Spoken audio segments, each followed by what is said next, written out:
இன்றைக்கி எங்கள் வீட்டில் மொச்சை பருப்பு கூட்டு. இது வந்து மதுரையில் தான் அதிகமாக செய்வாங்க.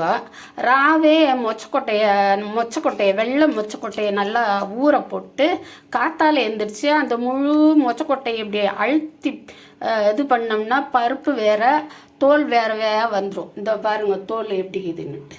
அப்பால் தவளை சீரகம், 2 வத்தல், 2 வெள்ளைப்பூண்டு, 1 வெங்காயம், சின்ன வெங்காயம் போட்டு நல்லா மையாக அரைக்கணும். நான் இன்னும் அரைக்கலை.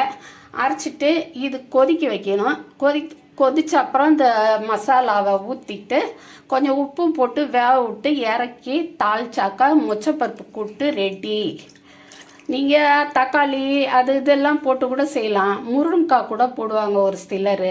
இது நான் வந்து இன்றைக்கி தொட்டுக்கிறதுக்கு வைக்க போகிறேன். அதனால ஒரு மொச்சப்பருப்பு தான்.